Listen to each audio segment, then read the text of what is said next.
Selama 80 tahun orang di sini tak pernah jumpa orang di sini dah. Di sini tu apa? Di sinilah Gaza. Ibu jarilah Gaza. Jari kelingkingnya apa?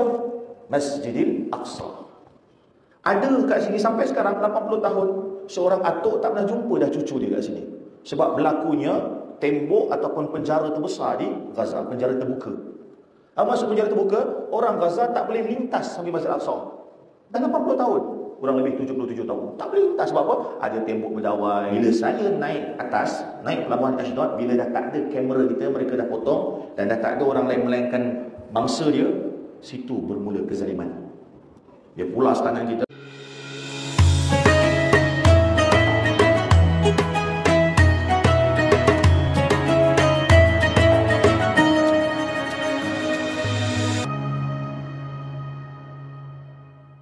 Alhamdulillahirabbil alamin wassalatu ala Rasulillah wa ala alihi wa ashabihi ajmain. Allahumma nawwir qulubana bi nuri hidayatik kama nawwaltal arda bi nuri syamsika abadan abada bi rahmatika ya arhamar rahimin. Ya Allah, sebagaimana Engkau kumpulkan kami pada pagi ini, Engkau kumpulkanlah kami ke dalam syurga-Mu. Amin. Ya Allah, sebagaimana Engkau kumpulkan kami pada pagi ini, Engkau kumpulkanlah kami di belakang panji Nabi di mahsyar kelak. Amin. Ya Allah, sebagaimana Engkau rezekikan kami solat subuh pada hari ini, Engkau rezekikan kami solat subuh berjemaah di Masjid Al-Aqsa. Amin. Allahumma nawwir qulubana bi nuri hidayatik kama nawwaltal arda bi nuri syamsika abadan abada bi rahmatika ya arhamar rahimin. Amin. Tuan-tuan guru, para alim ulama, para asatiza, Tan Sri, Datuk Sri, Datuk-datuk, khususnya kepada rekan saya, Rekan Afad, dan bonda saya, Bonda Datuk Rozana yang hari ini hadir. Kita mulakan majlis dengan lafaz Assalamualaikum warahmatullahi wabarakatuh. Allah selalu dia jawab salamnya. Dulu ingat lagi mengaji dengan almarhum Ustaz Ismail Kamus. Satu hari itu almarhum Ustaz Ismail Kamus bagi salam, kami anak murid semua jawab salam slow, tak semangat, demam longlai, sama macam pagi ni. Kemudian almarhum Ustaz kata apa, siapa tak jawab salam kuat, tak jawab salam semangat, itu tanda-tanda tak lama lagi nak meninggal dunia. Pada lafaz salam itu ada doa, 3 perkara yang begitu besar. Assalam, yakni kesejahteraan. Warahmatullah, yakni kasih sayang Allah. Wabarakatuh, yakni Allah tambah dan tambah. Bila mana ada seseorang memberikan salam, berarti dia nak kita umur panjang, dia nak kereta, kenderaan kita, rumah kita, harta kita itu dalam keadaan baik-baik belaka. Dia nak kita ada kesihatan mental yang baik. Dan yang paling penting, kasih sayang Allah itu turun dengan banyaknya. Bagi salam lagi sekali boleh tak? Kalau tetap juga slow, tak kuat, insyaAllah 3 kali Jumaat. Guraulah. Assalamualaikum warahmatullahi wabarakatuh. Tiba-tiba semua jawab salam kuat ya. Paling takut mati, Masya Allah. Ibu ayah sekalian, dalam seramai-ramai manusia, Allah pilihlah kami untuk pergi ke misi flotila, bukanlah kerana kami yang paling baik, tapi barangkali kami yang paling sesuai untuk pergi misi itu. 40 hari kami berlayar lamanya, barulah kami tahu 5 perkara paling asas yang perlu rakyat Malaysia faham untuk jelas berkaitan tentang Gaza, tentang Palestin, apatah lagi tentang misi flotila. Sebab bila kami pulang, baru kami sedar banyaknya orang masih lagi salah faham tentang jalan perjuangan Palestin. Antaranya 5 perkara. Dapat faham 5 perkara ni, insya-Allah kita ada asas ataupun akar yang membumi untuk memahami tentang Palestin. Soalan yang pertama ataupun isu pertama, akar yang pertama adalah kita tidak memahami geografi ataupun bentuk muka bumi Palestin dengan sefaham-fahamnya. Yang menyebabkan kita bila mana nanti ada seorang ustaz ataupun seorang penceramah, dia buka satu package, mari kita umrah sambil ziarah Masjid Al-Aqsa, maka ramai akan join, tak ada masalah. Pergi Mekah, Madinah, kemudian akan singgah Masjid Al-Aqsa. Pada waktu tu kita akan pelik, tak ada pun perang, kita boleh je solat di Masjid Al-Aqsa. Pelik, kenapa influencer ni boleh bergambar dekat kubah emas? Jadi kenapa susah-susah mereka nak naik kapal laut ataupun bot pergi ke Gaza? Ini isu pertama, tidak fahamnya kita tentang geografi ataupun bentuk muka Palestin. Di situ menyebabkan kita kadang-kadang salah faham. Bahkan kawan dekat saya, cerita lama sekarang dah faham dah, Asmawi ataupun Mawi AF. Mawi AF tu Pernah satu ketika dia pergi ke Palestin ataupun lebih khusus ke Masjid Al-Aqsa. Bila ditanya wartawan macam mana Masjid Al-Aqsa, dia kata okey je. Menyebabkan ramai orang pada waktu tu mula kurang faham ataupun mula keliru. Maka saya dengan sahabat saya Puan Nadi, kita keluarkan satu solusi, cara paling mudah nak fahamkan kanak-kanak sekalipun macam mana bentuk muka bumi Palestin ni, baru kita faham kenapa misi flotilla itu dijalankan dengan kaedah tangan kanan. Semua orang ada tangan kanan, lepas ni bila pandang tangan kanan akan ingat inilah geografi bentuk muka bumi Palestin keseluruhannya. Seperti saya sebut, dia kata semenanjung Gaza, semenanjung Palestin. Apa itu semenanjung? Seperti mana kita ada semenanjung Tanah Melayu ataupun semenanjung Malaysia. Semenanjung ni tak dapat tidak adalah satu gugusan tanah yang mesti bergabung dengan tanah besar. Macam tu juga Malaysia. Kalau Malaysia kan macam ni, inilah kita faham lah kalau ni. Okey, Malaysia macam ni, mudah. Malaysia tangan kita macam ni, dekat sini Perlis, dekat sini Penang, Perak, kemudian Selangor, Melaka, Johor, Singapura. Tapi di hujung kat sini, dia menggabungkan ataupun tanah itu bercantum dengan satu tanah yang lebih besar. Thailand, Vietnam, Indochina, besar. Begitu juga Palestin. Bila kita faham, dia adalah satu tanah gugusan yang bercantum dengan lebih besar. Dan paling penting, makna semenanjung itu adalah satu tanah yang dikelilingi dengan air. Seperti mana Malaysia, Selat Melakanya keliling air. Maka bila kata tentang Palestin, keliling dia apa? Keliling dia air. Sebab itu bila sebut from river to the sea, Palestine will be free. Kita faham. Bila kita canting ataupun kita jerit, kadang-kadang orang tak faham apa from river to the sea. River apa? Laut apa? Jadi ini kita kena faham. Tapi yang tu tak apa lagi tu. From river to the sea. Saya naik atas balik. Bentuk muka bumi Palestin sekarang selepas penjajahan semenjak 77 tahun yang lalu, 80 tahun yang lalu, semenjak daripada Perang Dunia Kedua, sikit-sikit demi sikit. Saya nak buat mudah-mudah, simple-simple supaya kita nampak dah. Oh, ini sebab mereka menggerakkan armada laut. Bentuk muka bumi itu jadi macam ni. Ibu jari dikembangkan, jari kelingking dijarakkan, 3 jari dirapatkan. Bentuk macam ni. Apa yang berlaku semenjak daripada Perang Dunia Kedua, ketika Palestin menerima pelarian perang daripada Perang Dunia Kedua, orang-orang Yahudi ketika itu umat Islam, orang-orang Palestin terima dengan hati terbuka, mereka mula melakukan penjajahan melalui ideologi Zionisme. Itu kejap lagi saya bincang. Apa benda? Maka berlakulah penjajahan semenjak pada Nakbah, Intifada dan sebagainya. 3 kawal jari ini yang tengah ini telah menjadi kawasan penjajahan. Yang asalnya tanah umat Islam, yang asalnya tanah wakaf, asalnya adalah tanah kita, 3 jari ini. Bila berlakunya penjajahan dekat kawasan Belorek ni, saya tak nak guna fancy-fancy thing, saya tak guna ayat-ayat yang jargon-jargon. Mudah faham? Ini kawasan Belorek ni adalah kawasan yang terjajah. Pada waktu itu terpecahlah 2 kawasan. Selama 80 tahun orang di sini tak pernah jumpa orang di sini dah. Di sini tu apa? Di sinilah Gaza. Ibu jarilah Gaza. Jari kelingkingnya apa? Masjidil Aqsa.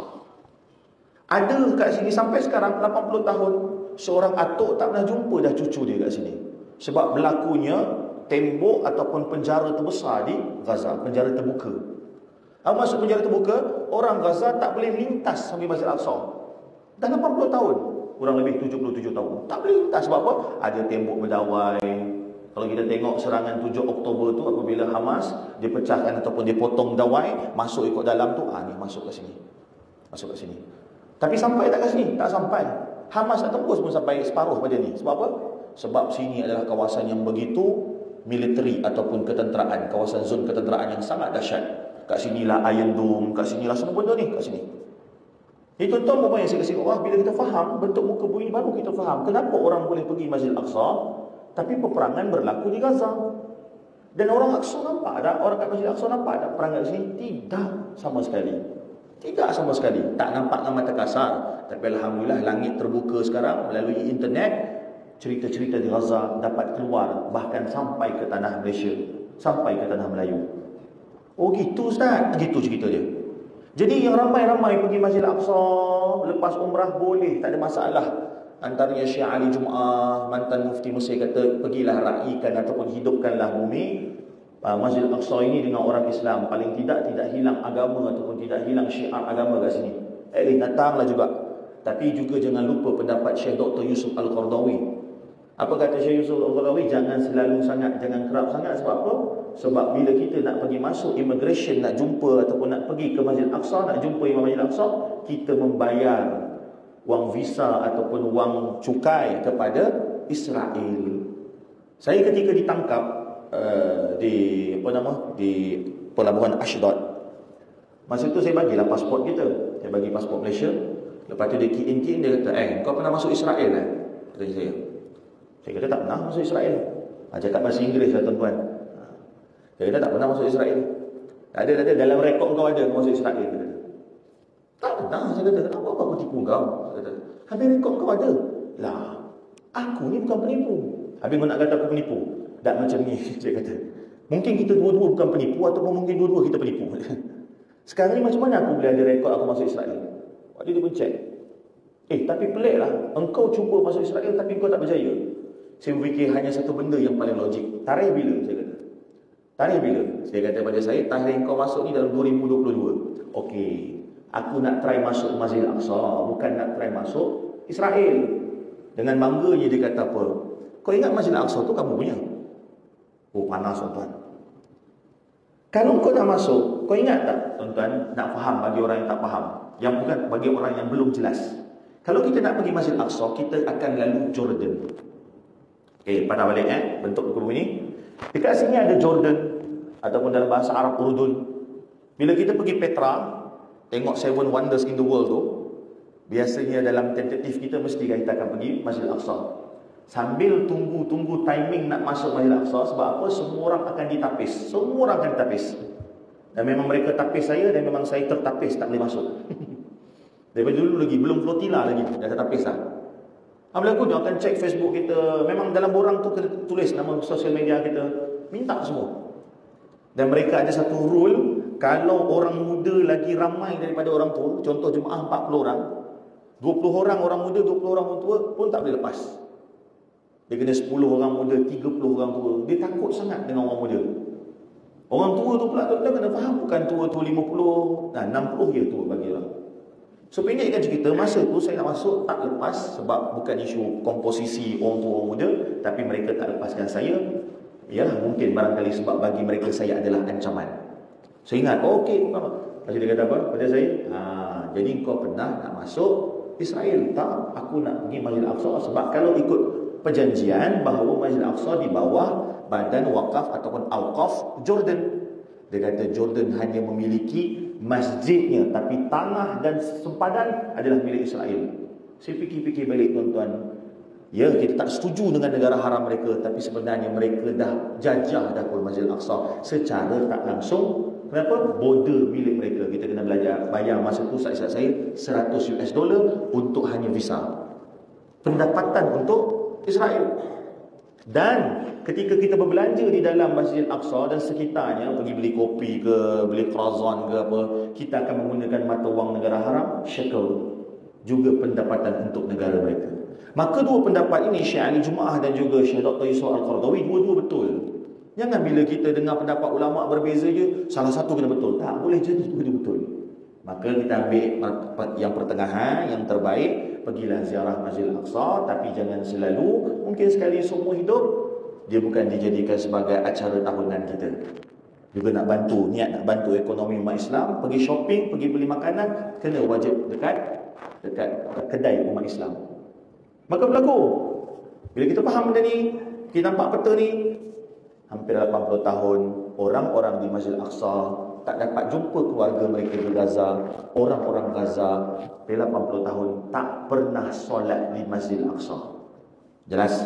Ini yang pertama. Bentuk muka bumi ini baru kita faham. Oh, ini isu dia. Di sebelah Gaza ada pantai. Pantai kegilaan Tony Blair, pantai kegilaan Donald Trump, pantai kegilaan semua orang. Dah, kenapa pantai ni orang gila sangat, tuan-tuan? Sebab memang cantik pantai ini, memang luar biasa pantai ini, dan pantai ini ada bagi mereka yang memahami sejarah, ada banyaknya sejarah dan keberkatan. Dia orang percaya, tuan-tuan. Kalau tuan-tuan tak percaya, ikut tuan-tuan. Tapi saya masuk penjara dah ke sana. Saya tengok dengan mata kepala saya sendiri, sebab pergi jumpa mahkamah, dan walaupun dalam penjara, jumpa mahkamah, nak jumpa hakim. Saya beberapa kali dikeluarkan daripada penjara berjalan. Sepanjang dalam blok sel tu, kat luar lah, bukan kat dalam, kat luar penuh dengan pokok korpat. Seperti mana hadis Nabi SAW bahawa mereka ini akhirnya akan diperangi oleh tentera muslimin, sehingga mereka nyorok belakang batu. Batu akan berkata, di belakang aku ni ada tentera Israel ataupun Yahudi. Maka mereka tak tahu tempat nak lari. Mereka akan lari ke belakang pokok korkat, dan pokok korkat lah sahaja yang akan menyelamatkan mereka daripada penyembunyian. Pun tanam dekat dalam penjara terbesar mereka, penjara yang telah menyembunyikan dan menyorokkan berpuluh ribu umat Palestin, siapa saja melawan. Penjara yang sama kami duduk. Pokok korkat. Pokok korkat ni mudah je nak tahu, makcik, senang je. Pokok dia tu, dia punya daun tu, dia daun macam daun Christmas, daun berjarum. Daun Christmas, tapi bukan pokok Christmas.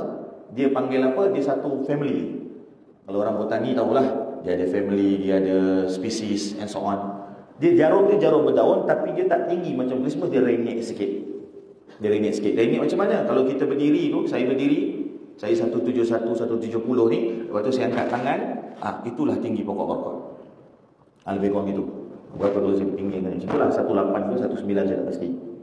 So tinggi itu. Sebelah saya pokok korkat, dia orang sangat percaya. Sangat percaya dengan hadis Nabi, dengan benda-benda yang disebutkan berkat. Sebab tu dia orang nak sangat tanah Masjid Al-Aqsa. Sedangkan masa awal penubuhan Zionisme, mereka telah mempertimbangkan untuk mengambil Uganda, Uganda nama negara, mempertimbangkan beberapa buah negara sebagai option, bahkan Argentina. Tapi akhirnya mereka kembali sebab mereka nak benda yang disebutkan berkat dan kecantikan daripada segi sejarah. Memang nak sangat pandai Gaza. Cuma kena ingat, alhamdulillah, penjaga Gaza ada, penjaga Masjid Al-Aqsa masih ada. Letak tepi dulu Hamas ke Fatah, PLO, letak tepi dulu, tuan-tuan. Itu panjang cerita. Cuma kena ingat, kalau Gaza hilang, kalau orang faham, kita penting Masjid Al-Aqsa dia. Kalau Gaza hilang, ia hilang fungsi sebagai ibu jari. Sebagaimana tangan kita kalau tak ada ibu jari, maka payah kita nak melakukan banyak hal. Tak percaya tuan-tuan? Cuba tuan-tuan, kenapa nama dia ibu jari? Sebab ibu sangat penting. Tuan-tuan nak pegang air, nak pegang gelas, tak ada ibu jari, susah tuan-tuan. Nak menulis, mesti ada ibu jari yang menyokong. Nak makan, mesti ada ibu yang menolak. Jadi kalau nak faham mudah, Gaza adalah ibunya, maka jika Gaza jatuh ke tangan musyrikin, musuh-musuh Islam, Yahudi, maka hilanglah ibu kepada Palestin. Aqsa, bolehlah kita kata ialah jantung ataupun hati umat Islam. Tuan-tuan, Gaza diratah dan diratah. Itu yang pertama, bentuk geologi ataupun geografi tanah Palestin. Jelas tuan-tuan? Alhamdulillah. Yang kedua, kita kena faham berkaitan tentang apa yang berlaku hari ini. Jangan pergi 77 tahun, dah jauh sangat dah. Kita pergi je 7 Oktober, 6 Oktober. Alhamdulillah, saya percaya tuan-tuan ada yang mengikuti, ada yang masih blur, ada yang tak tahu langsung. Tak apa, fast track untuk faham. 7 Oktober bukan episod pertama, ia adalah episod ke-100.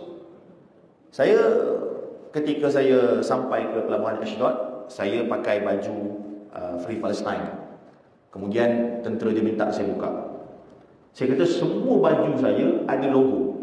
Dia kata kau pusing kapal kau pergi cari baju yang tak ada logo. Memang tak ada lah tuan-tuan. Adalah kawan-kawan saya punya, takkan saya nak ambil kawan saya punya, saya pun pusing. Baru perasan ada satu baju saya tulis dia saya punya YouTube. Nama YouTube saya Langkah Studio. Saya ada jemput Afad, kita buat podcast. Adalah buat sikit-sikit sebab nak counter anak muda. Anak muda kalau masjid dia innalillah. So YouTube kan. Jadi saya pun panggil kawan-kawan saya, Afad, Tok Rozana, untuk buat konten di Langkah Studio. Tinggal baju tu je yang paling tak ada message. Ada Langkah Studio gitu. Rupanya tiada yang sia-sia. Bila saya pakai baju YouTube, diorang punya espionage, risikan diorang ni ataupun tentera diorang perasan, Mamat ni baju apa, dia tulis logo YouTube. Jadi mereka mengarahkan seorang polis ataupun tentera, saya tak pasti sebab kita tak tahu uniform dia. Ini bukan komando Navy tu. Komando Navy tu saya skip lah tuan-tuan. Cerita Navy tu tuan-tuan boleh tengok lah dekat YouTube ke apa. Yang ni lebih penting 5 perkara ni. Kena cerita juga. Bolehlah cerita juga lah. Bila kami bawa kapal laut kami ni, saya sebut kapal laut tuan-tuan sebab ada yang bentuk bot, ada bentuk kapal layar. Macam saya ni kapal pancing ikan tu, kapal laut dalam. tongkang ikan. Tongkang ikan. Saya punya label tongkang ikan. Kapal saya ni diposisikan sebagai sweeper. Sweeper tu apa? Siapa main motor, dia ada motor yang paling berpengalaman, motor yang bagus dekat belakang, dia sebagai memastikan semua selamat. Kalau ada kemalangan, dia akan berhenti dulu untuk call ambulance. Sweeper. Tapi untuk flotilla ni, sweeper bukan seorang, ada 2-3 kapal sebagai sweeper. Kapal saya pernah towing ZRA. Pernah towing ZRA? Nampaklah Ustaz mak kecil gitu kan. Pernah towing siapa lagi? Pernah towing kapal Allahumma selamat. Banyaklah towing, tapi ZRA lah yang saya towing 2 hari 1 malam. 2 hari 1 malam towing sebab dia punya enjin rosak. Jadi kapal kami, kapal sweeper ni ataupun kapal tongkang ikan ni, kapal kami ni kapal enjin dia kuat, boleh pergi 10 knot. 10 knot ni kelajuan dia lah. Jadi kapal saya ni agak duduk belakang-belakang sikit. Jadi saya pun agak lambat di intercept. Intercept ni dipintas ataupun dikepung oleh tentera Zionis laknatullah ni. Tentera Zionis laknatullah ni pula TLDM dia orang, bukan TLDM lah, Navy dia orang. Navy dia orang ni ada 2 jenis. Satu yang biasa, tapi satu lagi yang komando. Komando unit senang saja. Dekat dia punya bahu ni ataupun dia punya lengan ni, dia ada tampal logo 3 kepala ikan jos ataupun 3 kepala shark. Itu komando dia. Kapal saya tak didatangi oleh komando. Yang kami dapat maklumat, duk cek-cek, ada beberapa kapal di tangan komando. Yang ini memang diorang ni yang kita sebut Shayatet tu. Yang banyak tulis apakah dia Shayatet ataupun unit komando Navy mereka yang sangat zalim, beberapa kapal. Dan rakyat Malaysia yang setahu saya yang kena intercept oleh Shayatet tu adalah kapal Puan Ardel. Kapal Puan Ardel. Dan sampai sekarang semoga Puan Ardel sihat. Kalau tuan-tuan nak tahu, sampai sekarang dia masih lagi belum recover dalam keadaan intercept dan juga penjara. Semoga Allah kurniakan dia kesihatan luar dan dalam, insya-Allah. Saya ni bukan apa, sebab saya ni memang bukanlah apa Allah bagi sikit. Saya ni ada gila sikit, tuan-tuan. Gila maksudnya kegilaan. Kalau orang psycho saya psycho balik. Macam tu. Tapi orang-orang soleh tu, saya kata kalau ustaz-ustaz, memang ustaz-ustaz yang siqah ni, yang betul straightforward ni, bukan saya kata tak payah masuk misi tu, takut dia absorb banyak sangat. Absorb maksudnya dia fikir sangat. Sebab tu kalau tuan-tuan tahu, memang saya ni jadi badut dah dalam kalangan Zizi Kirana, Musa, sebab nak ceriakan suasana. Tapi jangan ramai sangat badut, tuan-tuan, masalah. Dia macam sirkus lah, macam sirkus. Orang tengah tegang kan, main baling batu, baling api, main potong-potong, tiba-tiba datang satu ting ting ting ting ting ting ting. Sekejap je badut dia lalu. Lepas tu kembali balik pada misi. Lebih kurang macam itulah analogi dia.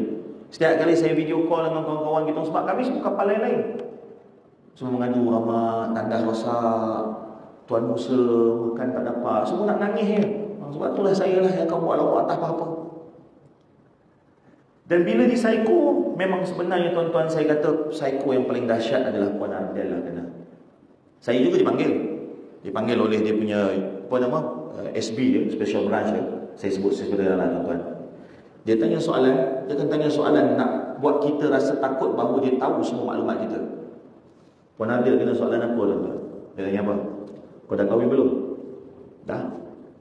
Ada anak? Ardel tipu. Belum? Dia kata, kau jangan tipu.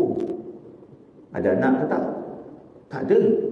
Baik, kalau tak ada anak, aku akan suruh kawan aku yang kat Malaysia ambil anak kau 2 orang tu, satu lelaki, satu perempuan. Dia sebut detail nama anak, umur, alamat rumah. Tak goyang, tuan-tuan. Tak goyang, tuan-tuan. Saya ni duduk macam tu, saya kata, saya guru kau tahu alamat aku, jangan lupa hantar dia. Kalau buat berani ya, tuan-tuan. Tapi memang saya buat gitu lah. Sebab dia akan takut kalau dia akan berani kalau nampak dia takut. Dan saya perasan memang bila kita berani, kita selamba, dia pun putus asa. Sebab mereka adalah bangsa yang penuh dengan ketakutan. Mana ada bangsa yang tanam satu pokok hanya sebab mereka percaya dengan janji itu? Janji bahawa janji yang mereka akan dikalahkan. Memang bangsa yang penuh dengan ketakutan. So pendekkan cerita, tuan-tuan, kapal saya ditudatangi bukan dengan tentera Shayatet tu ataupun Shayatet. Dia adalah tentera biasa. Tapi tetap berlaku intercept. Dan kami diajar selama seminggu training di Spanyol, jangan melakukan kekerasan sebab kita adalah misi keamanan, non-violence, misi tanpa keganasan. Kenapa wujud misi tanpa keganasan? Sebab kita nak bagi tahu dunia, teruknya perangai syaitan nama Zionisme ini. Orang civilian, orang awam tak ada senjata, bawa makanan, bawa susu formula, pun mereka takut dan mereka sakiti. Maka mereka akan hilang, mereka akan berlaku defisit kepercayaan oleh seluruh dunia. Maka akhirnya mereka akan terkotang-kanting kesorangan, dan akhirnya insya-Allah ia menjurus kepada pengiktirafan kedaulatan Palestin, dan Palestin akan merdeka. Itu sifil. Kalau kita bawa senjata, saya tahu kat sini ada bekas komando, bekas tentera. Semalam pun saya ceramah dekat masjid saya sendiri, Masjid Korea lah. Ini masjid kedua. Masjid Korea saya kata, "Ustaz, saya apalah Ustaz, saya nak cakap saya jawatan sekian. Boleh saya join?" "Tak boleh." "Ya, sabar Ustaz, saya dah pencin." Sebab saya takut pakcik bila kena provoke, pakcik keluar balik semangat panglima tu. Oh, betul tuan-tuan. Keluar balik. Bila keluar balik, dia ada perakam, dia ada kamera, dia akan kata bahawa kita sedang mengancam dia. Dan begini berlaku masa tahun 2010, satu kapal nama Mavi Marmara. Kalau ingat, Mavi Marmara bergerak dan ada rakyat Malaysia dalam tu. Bila bergerak pada waktu tu, kawan-kawan kita daripada Turki tak mampu melawan dia punya, bukan nafsu, tapi amarah dia tu. Mereka balinglah tongkat, balinglah water jet biasa, macam banjir tu. Maka dibunuh, syahid mereka 6 orang. "Ustaz, kan bagus syahid." Ya, syahid memang kurniaan Allah, tetapi juga perlu kita menjaga maqasid syariah. Jangan menonong aja, jangan buat benda yang akhirnya akan memburukkan agama, akhirnya kita akan mengorbankan jiwa sia-sia. Itu panjang cerita. Jadi, tapi apa berlaku? Berjaya tak? Itu yang ketiga jadi. Tapi yang kedua dulu. Tentera mereka datang, intercept kapal kami angkat tangan. Berbeza dengan apa yang kami belajar kat Sepanyol. Daripada Mavi Marmara, Rachel Corrie, Handala, ni nama semua kapal. Handala, Madeline, semua kapal menyaksikan tentera Israel ni, tentera Zionis ni. Saya akan biasakan sebut Zionis, tuan-tuan. Sebab dalam kapal-kapal kami jumpa beberapa orang Yahudi ataupun Bani Israel. Saya ada seorang kawan, saya tengah ingat nama dia. Allahumma salli ala Muhammad. Lupalah. Apa L, belakang ada LL. Dia kata apa? Aku ni Yahudi. Dia hanya makan daging kosher, daging yang disembelih oleh rompai dia. Daging kosher ni lagi susah sembelih daripada kita. Kita potong urat mereh je, tuan-tuan. Dia orang lagi susah kosher ni. Saya pun nak kata susah jugalah. Dia punya cara sembelihan tu. Aku Yahudi tapi aku tak sokong Zionisme. Apa benda ni? Ustaz, Zionisme ni boleh kita faham dia adalah ideologi, cara fikir. Semua orang boleh jadi Zionisme. Abang Afad kita boleh jadi Zionisme. Saya pun boleh jadi Zionisme. Apa dia? Cara fikir memahami bahawa kita dijanjikan tanah sekian-sekian, pemikiran kita sekian-sekian, siapa musuh kita sekian, dia ada perlembagaan lah. Maka bila kita percaya dengan benda itu adalah Zionisme. Sebab itulah sekarang yang berada di Tel Aviv, Ashdod, muka dia orang bukan muka Yahudi. Muka mereka adalah muka Eastern Europe. Eastern Europe ni tahu kat mana tuan? Ukraine, lagi Bulgaria, tu belah situ dia apa lagi bukan negara Balkan, Eastern Europe. Mereka semua ni tuan-tuan, muka tu saya tahu muka Eastern Europe. Dan bila saya menyembang, jauh sangat ni, tak apalah, saya menyembang dengan tentera dia orang. Kenapa saya dapat exclusivity boleh menyembang dengan tentera? Saya pakai baju langkah studio tu. So dia orang hantar seorang tentera good cop ataupun polis baik yang nak mempengaruhi saya. Sembang. Semua kawan saya yang Malaysia, Tuan Helmi kata, "Mat, kau sembang dengan tentera kan?" Dia kata, "Saya baca ayat." Saya kata, sebenarnya dia orang nak pengaruhi saya. Dia orang tanya kepada saya, "Apa pendapat kau tentang 7 Oktober?" Saya kata, "Saya ada pendapat saya tentang 7 Oktober, tapi kalau kau nak bercerita tentang kau punya 7 Oktober, silakan." Dia kata, "Aku tak pernah jumpa orang yang begitu terbuka nak dengar," kata saya. Tak pernah jumpa orang terbuka, kata saya. Kata orang Malaysia, lepas ni kalau nak dengar, orang Malaysia is a good listener, saya kata. Is a good listener. Seriously, dia kata, "Malaysia ni kat mana?" Saya kata, "Kau jangan pura-pura tak tahu, mesti kau tahu kat mana Malaysia." Saya kata, dia senyum. "Aku tahu Malaysia, dekat dengan Singapura." Minta maaf kalau orang Singapura terasa dengan ayat ni. Ni dia kata, "Singapura, kawan kami." Dia kata, tanya dia Orang Singapura jangan marah. "Kawan kami." Dia kata, boleh jadi betul, boleh salah, tapi mungkin betul. Apa lagu? Bila saya didatangi atau diresep oleh tentera, berbeza dengan apa yang kami belajar hampir seminggu dekat Spain, yang biasanya daripada Mavi Marmara, Madeline, Handala, semua kapal-kapal ini akan disakiti ketika atas kapal lagi. Semua rakyat ataupun awak-awak apatah lagi partisipan peserta semua akan disakiti, disepijak, dipukul. Tak ada dah. Kali ni mereka ubah strategi sebab mereka tahu dekat kapal kita ada CCTV. Itu yang tuan-tuan boleh nampak ustaz mak kecil masak lempeng. Ada CCTV tu. Bila kami dah masuk zon kuning, CCTV dihidupkan. Sebelum tu memang CCTV tak hidup. Dihidupkan dengan internet, maka di broadcast seluruh dunia. Sebab tu dia orang baik.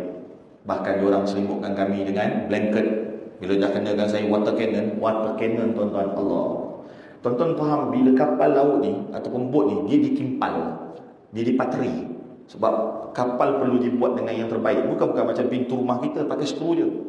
Kuatnya water cannon dia kena kat pintu kami, bukan sekali tapi bertiga kali. Akhirnya pintu kapitan, pintu control room tu tercabut kuatnya water cannon tu. Bayangkan bila kena badan manusia. 3 jam pula, 3 kali kami kena. Satu sesi tu dalam lebih kurang 20 minit. So dalam 1 jam setengah ataupun 1 jam 10 minit. Pasal lencun sakit. Bila kena badan tu sakit. Air apa Ustaz? Ada kawan saya kata kapal lain dia kata air busuk dan kotor. Kapal saya kena air laut. Tapi bukan isu air, isu kekuatan. Dan tuan-tuan saya sebut 3 kali saya kena kurang lebih 1 jam 10 minit. Kita katalah 1 jam. Tapi kapal Puan Ardel dia kena tanpa henti selama 2 jam lebih. Tu ujian Puan Ardel. Dan sampai sekarang tu lah saya banyak kali Kak Ardel cepat sembuh Kak Ardel insyaAllah. Saya tak jumpa dia sampai sekarang. Duduk rumah lagi, tapi berhubung lah. Tapi berhubung pun bukan kami semua. Hanya seorang dua saja yang boleh berhubung dengan Puan Ardel. Dia tengah recover lagi insyaAllah. Sejam lebih, 2 jam. Saya lelaki ni pun tuan-tuan kena rasa azab sungguh. Saya tak tahu nak cakap tuan-tuan. Dia bukan macam air pilih bomba tuan. Sebab saya tahu, saya pernah main air pilih bomba tu. Bukanlah yang sunat tu, memang dia kan kita rasa ke belakang, saya try. Tapi yang ni kuat betul. Pendekkan cerita. Lepas dia dah pura-pura blanketkan kita, dia bagi makanan pada kita. Memang kami diajar jangan makan apa-apa makanan daripada tangan pembunuh. Macam mana kita percaya dengan mereka yang mereka anggap nyawa manusia tak dinilai? Jadi kita tak makan. Dan satu lagi, dia bila nampak kita ambil makanan tu, dia akan ambil gambar, dia masuk dalam Facebook dia, friend of IDF lah, bla bla bla tu, menunjukkan dia menjaga tawanan perang dengan baik. Penipuan. Tapi kali ni pelik. Buat baik. Bila saya naik atas, naik pelabuhan Ashdod, bila dah tak ada kamera kita, mereka dah potong dan dah tak ada orang lain melainkan bangsa dia, situ bermula kezaliman. Dia pulas tangan kita, tuan-tuan tahulah, pergi belakang, tundukkan kepala kita, kita berjalan dalam keadaan rukuk. Rukuk tu lah. Rukuk tu, sebab apa? Dia kata apa? Hormat dengan negara kami. Dia suruh kita rukuk lah. Dan berjalan. Jalan-jalan tuan-tuan, sejujur saya cakap, saya pun hilang keseimbangan. Satu sebab sakit ni, belakang ni, tangan, yang kena rukuk. Satu lagi sebab apa? Sebab kita masih lagi mabuk laut. Bila sampai dekat darat, dia jadi mabuk darat. Pertama kali saya kena mabuk darat, daripada Spain sampai Indonesia, 2 hari saya mabuk darat dekat Indonesia. Oh lama sudah di Indonesia. Tapi kita duduk kat Indonesia sebab negara Tunisia menjadi tuan rumah nak bekalkan makanan dan gas. Minta maaf, bukan gas, diesel kepada kita punya kapal. 2 hari lebih tiba-tiba ada serangan drone tu kan. Lebih kita duduk kat saya 5 hari ataupun 6 hari. Jadi saya mabuk darat. Saya pun tersembam. Dia bangkitkan kita sendiri, suruh jalan lagi. Jalan. Sampailah kami jalan, saya nampak kawan-kawan saya sedang komando rest. Komando rest bagi yang tak tahu adalah kepala kita dekat tanah, lutut kita terangkat, kaki apa panggil, ibu jari kaki ataupun jari kaki macam ni, bentuk macam ni ya. Yang sujud lain tu kan, sujud maksudnya lutut kita kat tanah. Tapi seperti mana tuan-tuan, komando rest ni berat tuan-tuan. Jadi ada yang dah terjatuh ataupun tersembam, dia suruh bangun, buatlah style sujud. Waktu dia nampak lama saya nak kita style sujud, dia pukul, suruh kita naik balik, pukul. Okey tuan-tuan. Tapi gaya beruntung. Beruntung pasal apa? Beruntung bila saya sampai, saya buat komando rest, tak lama lepas tu semua orang kena, paling kurang lah, ramai orang, bukan semua orang, ramai orang kena komando rest tu ataupun sujud dalam keadaan kepala kat bawah tu 3 jam. Tapi batch saya ada seorang lelaki nama Jim Griffin. Orang Scotland, ex-Navy, 71 tahun. Jim Griffin ni fight, dia bangun, dia mengamuk. Dia kata apa? Aku Navy, aku ex-Navy, dan aku ni tahu bahawa benda macam ni yang ni komando RAS ni, bukan untuk civilian. Dia kata, aku tak puas hati 3 tentera IDF datang kat dia, tapi Mamat ni kuat tuan-tuan. Jim Griffin ni, saya ada posting gambar dia dekat Facebook saya, 20,000 like. Saya kata kat Jim, habis tu saya kata kat Jim, now you are famous, so you can come in Malaysia and get a free drink and free food. Kata kat dia, okey, nanti datang. Jim Griffin, 3 tentera IDF tak boleh nak halang dia, tak boleh nak paksa dia duduk. Kat situ saya kata, rupanya taklah elit mana. Sebab seorang lelaki 71 dengan willpower dia, dengan baki tenaga dia ada, akhirnya sebabkan dia melawan tu, akhirnya seorang tak tahulah komando ke apa, chief dia kata apa, semua duduk. Kalau tak memang 3 jam kami kena. Chief Awi kawan saya, dia kata dia kena 3 jam. Bila saya duduk, bahasa itulah datang seorang tentera yang good cop tu. Nampak saya, dia kata, kau YouTuber ke? Saya kata, kalau kau kata aku YouTuber lah. Kau nak dengar tak cerita aku tentang 7 Oktober? Nak lah, macam saya cerita ni. Maka saya pun angkat. Selepas daripada tu saya dah tak kena kekasaran. Sebab itulah saya tak ada luka. Tapi memang kawan-kawan kita ada yang luka. Antaranya Tuan Haikal Zulkifli, anak kepada pengetua Smart Labu.